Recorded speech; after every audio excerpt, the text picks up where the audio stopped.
Good afternoon. My name is Dr. Henrietta Bowden-Jones. I'm Vice President here and a psychiatrist, and I'm so happy to have Dr. DrDoraBlack here with me. Before I start telling you about Dora, I've been told to remind you about the Wall of Wisdom, top tips for dealing with an angry patient. Could you all please write something at the end of this session or before you go home today? That would be great. Because we're filming this for, hopefully for a series of interviews coming up in the future with influential and inspiring colleagues of ours. There will be a Q&A at the end, but the Q&A will be edited, so only Dora will be filmed speaking, so don't fear, just ask questions if you want. We're going to try and make it interactive towards the end of the interview.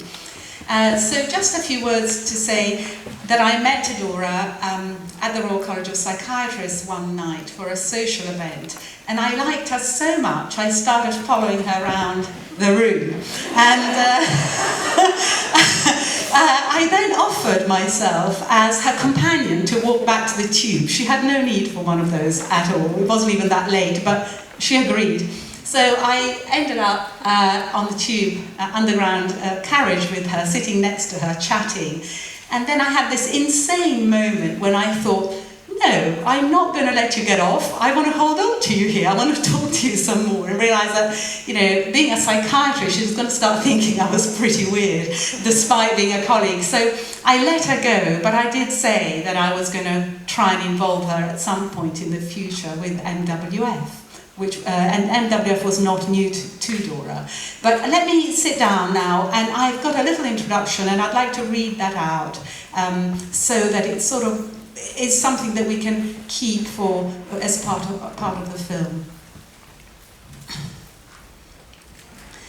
Dora's outstanding career as a child psychiatrist includes a significant period of time as consultant at the Royal Free, as well as the setting up of the pioneering traumatic stress clinic, still in existence today. The beauty of this treatment centre was to provide trauma work for different generations in acknowledgement that trauma normally affects more than just a single family member. To do this in one single setting, rather than separating family members according to age, was another national first for Dora. In reading through her distinguished career achievements, the words high energy, tenacity, and commitment were repeatedly used by several colleagues. Past roles have been Vice Chairman of CRUISE, the National Charity for Bereavement Care, for 15 years, and Chairman of the Council for the Institute of Family Therapy. In her work with children, listen to this now, in her work with children, she has seen over 700 cases of children bereaved following the murder of one parent by the other. Her book, When Father Kills Mother, is a seminal textbook. In her colleague Stuart Turner's words from the European Society of Traumatic Stress Studies journal, I would like to sum up Dora's career with the following. A first-class defender in the cause of justice for children, an advocate through her voluntary work of services for all facing bereavement, a constant reminder through her presence, her writing and her teaching of the needs of children and the importance of never allowing them to be left out or forgotten. Dora, welcome to our Medical Women's Federation 2015 Autumn Conference. Pleasure to be here. I think it's going to be on, yes? Does it make any difference? Yes. Excellent. Dora, I'd like to start by asking you if you could tell us about the things you're most proud of in your career. Oh my goodness. Well, I think probably I'm a clinician rather than an academic or a researcher, but I was inspired really by my work with CRUISE, which had been, when I joined it, a widows' charity, and I managed to persuade them to include children and even widowers in it.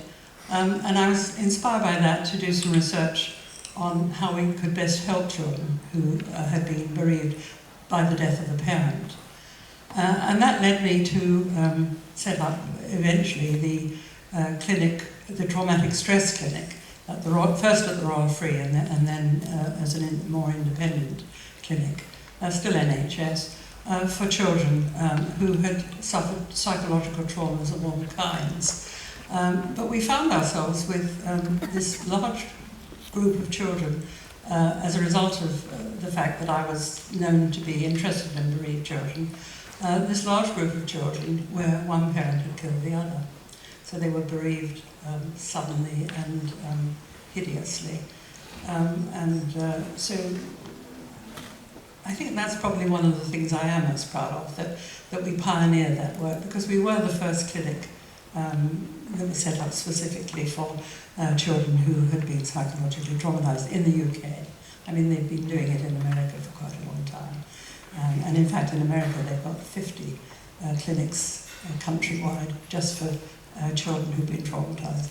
If I'm not mistaken, you were awarded a travelling fellowship at some point in your career to go and visit some, is that correct? That's right, yes. The Winston Churchill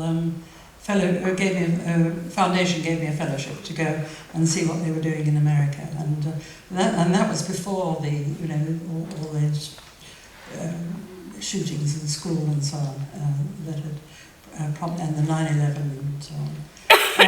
The other thing I think I feel very proud of is that I was invited to join a committee of the Home Office that was looking at the principles and practices of the prison mother and baby units. These are units in about 7 or 8 women's prisons where a mother could take, a convicted woman who was a mother could take a child if it was under 18 months old so that they wouldn't lose contact with the baby.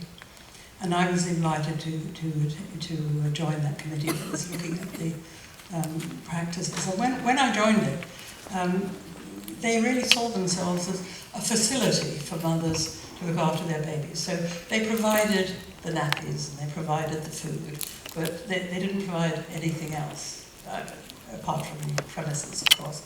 And I think I managed to persuade them that they actually had a duty of care for the children as well, which they hadn't seen before. And so we managed to get nursery nurses employed in the mother and baby units. Mothers were being taught how to look after their children properly because often they didn't know how to. And they were being protected. They had child protection procedures which they didn't have before. And I was really quite pleased with the work I did there, particularly because I'd been on a similar committee at my hospital trying to reorganise the child psychiatry services for the area, and we'd written a similar sort of report, with lots of different recommendations, none of which were ever implemented, I might say. And when I went back to find out what had happened to our report on the Home Office mother and baby units, I said, well, what happened? And they said, well, we implemented them. And I said, there were 66 recommendations. I said, all of them?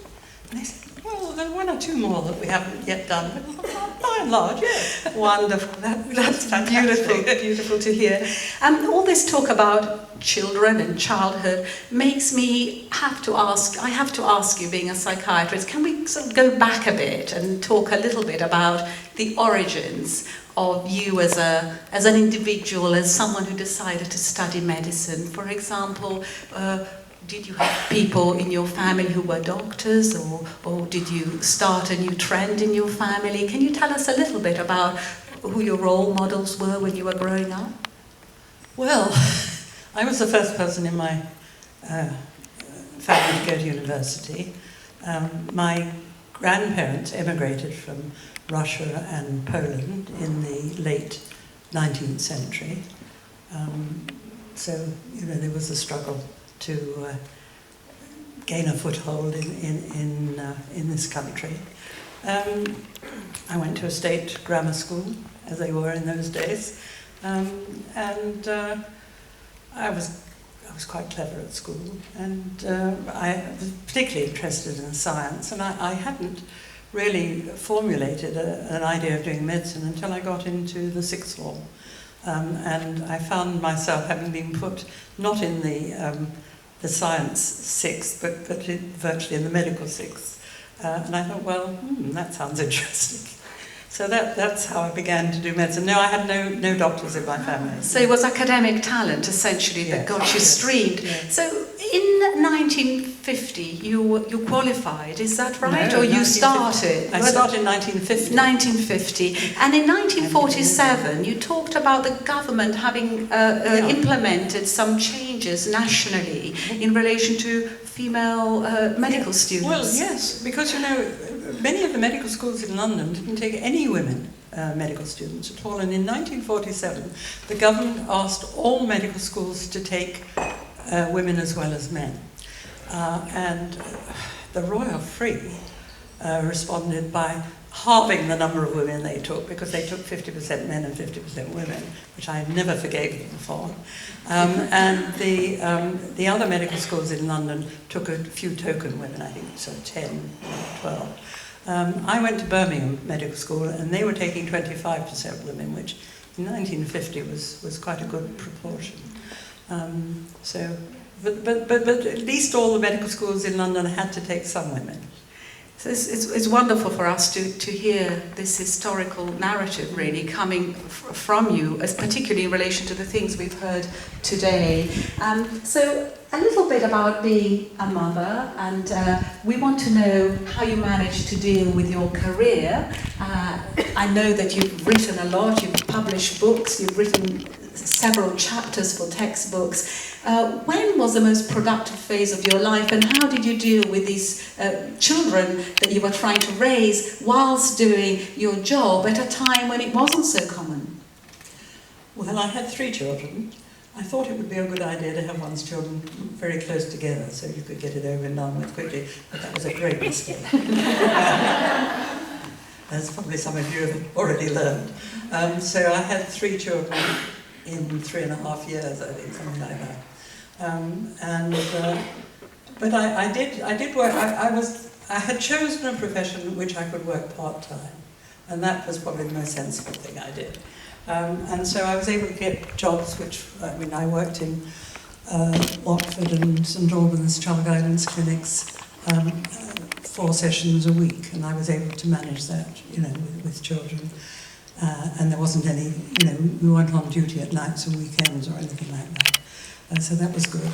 And then when my youngest started school, I applied for a job at Edgware General Hospital and the local child and family psychiatric service.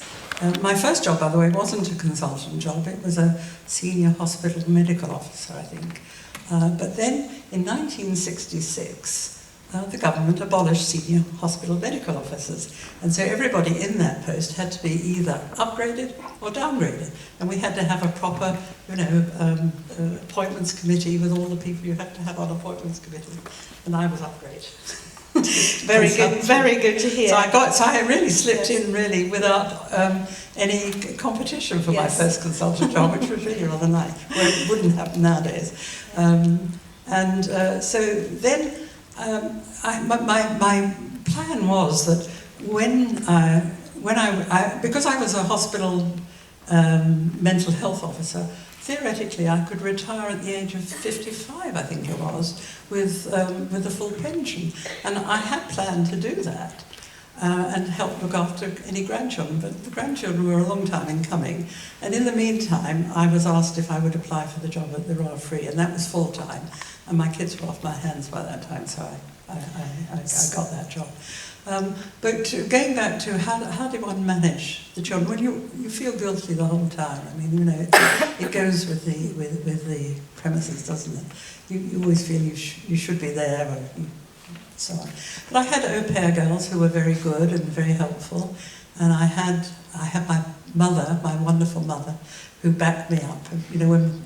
When my mother's help that I had one time didn't turn, she stayed out the night, and I was due to go to work the next morning. mummy came round, Yes.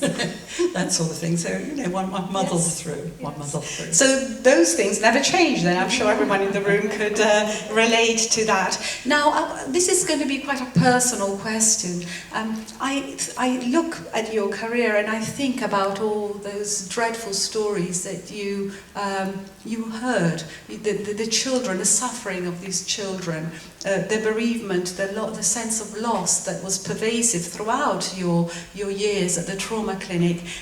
How did you cope with it personally? What gave you the strength to go back for another day of that? Well, I think firstly I had a very settled childhood. Now that sounds a bit funny because in fact I was evacuated during the war, although fortunately my mother took us with, she came with us. I was evacuated to America during the war. But I had a loving family and I was happy during my childhood, and I think that makes a lot of difference. I was terribly fortunate to meet the right man at the right time, and we were celebrating our diamond wedding next month. So we've been married nearly 6 years. I've got a lot of very good friends. Yes. Some of the people who are going to be celebrating with me, we met at school, because Jack and I met at school. So I think that certainly helps one to cope. But I think the other thing is the feeling that you're actually doing some good. It's the most exhilarating feeling, and we all know it, don't we? When we really feel that we've made a difference. And one of the things I hate about retirement, I only retired last year, by the way, the really thing I hate about retirement is I don't get that feeling anymore. Can I just interject here? Dora retired at the age of 81 years old, just so that if anyone's complaining about, I need to go a few more years, retiring at 81, I think, is a sign of true commitment, passion and energy, as her colleagues have described. Now, Dora, I have one question before I open the interview to the floor. And again, it's quite a personal question, but I think it's so wonderful to have you here. Why not ask? I know that your husband and several of the people you have met and socialised with were children from the Kindertransport. And I do wonder, when I'm reading through the biographical pieces that have been written about you, the energy that you've thrown into making children's lives better, reducing the suffering for children. Do you think at some level the stories that have surrounded you for many decades have impacted on the wish to make it a better world? Well, it's an interesting question, and I haven't really thought about that before. My husband came over in the Kindertransport from Hamburg in Germany, and his parents perished in Auschwitz. 10,000 children came over, and Britain looked after 10,000 children from Germany and Eastern Europe. And it was a fantastic thing, and I think I'm incredibly proud to be British, because I think we did a wonderful thing then. And I really hope that we can repeat that to some extent with some of the suffering families that we read about in the papers every day. Yes, I think it probably did, underneath everything. Yes. Thank you for answering that so honestly. I'm going to open this to the floor now, and please put your hand up if you have any questions. We have about 10 minutes for any further questions.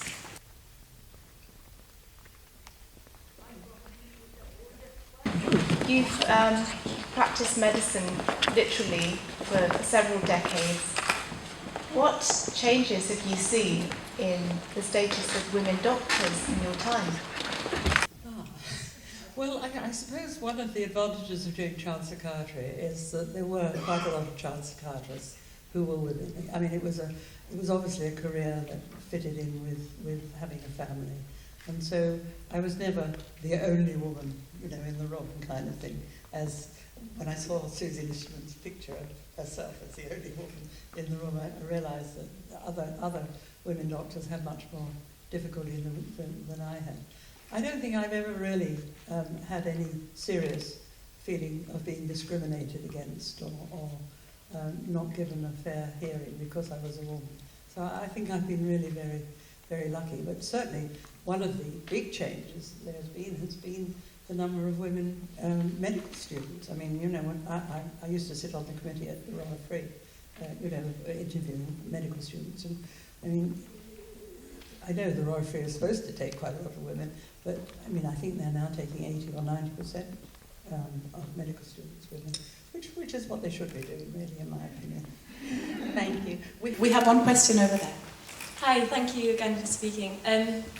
It's a very broad question, but when you have a child who's been through something so traumatic, for example, one parent murdering another, where do you begin when you try to help them? Where do you even begin? Quite a lot of the children that we saw were under 5. I mean, this is. I mean, you've got to see that the stress of having children in itself may well have contributed towards the tensions between the parents. And I think that's why some of the, many of the children were very young children. So how do you do it? Because quite often the children actually witnessed the killing. The parents may not have even realised that they were there. I remember finding out that they'd witnessed it by the way they drew pictures, because drawing pictures or playing with dolls was the way that one actually had an entree into what their experiences had been. I mean, I remember a case of a child where the mother had killed the father, and they were both drunk at the time. And the little boy of 4 was playing with some toy dolls that I had, and he picked up something that looked like a hammer and was hammering the head of the man doll. Now nobody knew that he had seen this until I had the evidence in front of my eyes. So really starting off by finding out what it is that they'd experienced, what they made of it, what they understood by it, helping them to cope with the loss of both their parents, because if it was the father who killed the mother, he went off to jail, and vice versa. So thinking about how to help them to see their father again. I often used to take the children to see the father in prison, and that might be the first time that they had seen him since. So just being able to see him not in an angry, aroused state was therapeutic in itself. So all sorts of things like that that one starts with. But of course, you can never really repair all that damage. Thank you. Fiona. Thank you very much, Dora. How did your children respond to having a mother as a child psychiatrist? Did you manage to separate being at work and being at home, or did they feel a bit intruded on? I suppose you'd have to ask them, really. I don't think I was any better a mother for being a child psychiatrist. Let's say that. I think I made all the mistakes that I'm sure all of you have made, and probably a few more besides. I just got away with it, really. Any questions? Yes. Thank you for a wonderful interview. I wondered what the long-term follow-up is of these children. Has work been done following them into adulthood and their own parenting? I haven't done that study. We've published quite a lot on this, and we did a 2-year follow-up, so it's not very much. I mean, I've got some anecdotal, follow-up, because several of the children have stayed in touch with them over the years. I mean, the news is not good, really. I mean, it is a trauma which stays there for life, really. And how could it not? Particularly if they witness the killing. We've got techniques that help. I mean, I remember a couple of children I saw who had witnessed the killing and who were suffering from very severe post-traumatic stress disorder. And they went out of my care because they were placed with kinship care, you know, in another city miles and miles away. And I was contacted, one particular boy was 4, I was contacted again when he was 14 and he still had the same symptoms. I mean, you know, for 10 years he'd been suffering, but nobody had done anything about it. This was in the early days when we didn't know as much about traumatic stress as we do now. And I got him some EMDR, eye movement desensitization reprocessing, up in Liverpool it was. And he was literally cured in 3 sessions. And he'd suffered for 10 years. I mean, this was, you know, horrific, really. Thank you, Dora. We have 3 more questions, and I think we'll have to finish. So it was 1 here, 1, number 2 there, number 3 there. We can start. You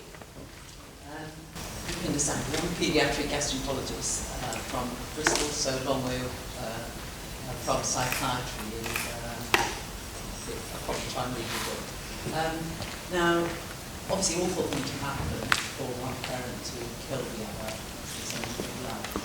you may not necessarily have the answer if you're concentrating on the children, but how many of you think had, or the work done by others who worked with them, had psychological problems and had the right sort of intervention in there earlier, whether counselling or whatever, could have been prevented? Because the answer really is obviously to prevent these horror stories happening. And I just wondered whether you'd like to tell us a bit about that. Yes, right. Alcohol. More. I mean, if we could do more work on alcohol, God knows how. I mean, would it help if we raised the taxes on alcohol? Or Yes, it would. Yes, it probably would. I mean, I think the disinhibition caused by alcoholic overdoses is probably responsible for a lot of the domestic violence that one sees. Marriage counselling, infidelity. You know, infidelity, of course, is another one. You know, the man killing the wife because she's been unfaithful, or because he thought she'd been unfaithful. She may not have been. Paranoid thinking. Can we do more for that? There are some interesting work done with children, trying to help them with more peaceful means of conflict resolution, even in the nursery. I think, you know, learning how to talk, you know, jaw, not war, that sort of thing. I think those are possible. Earlier treatment of psychiatric disorder. I mean, some of the parents were mentally ill, although not many of them would have been actually diagnosable as a mental illness. Thank you, Dora. I'm going to stop you because we have 2 more questions and I need to finish by past. So, next one. I'm just curious. The work that you've been involved in for so long is very dark. So, how have you managed to be resilient throughout that? And how do you share those resilient skills with your colleagues? Well, we worked as a team, you know, and I think having team meetings and sharing and supporting each other, I think, is very important. I think the excitement of research, I think, is very important too. I think in stimulating the team to go on. I think it's really important that you have time off. I mean, I went to the funeral yesterday of a colleague of mine, Brian Lask, and he used to, he had great belief in eating cake. And so his team, I mean, his team always met with lots of cake. And the instructions that he gave before he died was that we should all eat cake. You know, very important that. What else? I think, you know, from my point of view, it was the fact that I was very well supported by a loving husband. He was a lawyer, not a doctor, which probably helps. Probably. One more question. The last one, I think, is just. It's not working. I can speak quite loudly. Just, you've had the length of career that many of us may or may not want at this time, what would be your one secret to having that length of career? Variation. I think that's the one word. I mean, the last... well, I retired from the health service when I had to, because in those days you had to retire when you were 65, so I retired when I was 65 from the health service. But I had been asked to do a lot of expert witness work even before I retired, so I just went on doing expert witness work for the courts. And I could do as much for as little as I liked.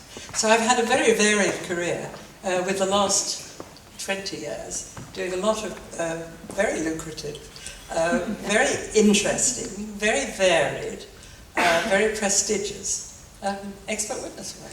So it's been wonderful. I've had the most fantastic career. On that note, I have to finish. The most fantastic career. Thank you, Lily.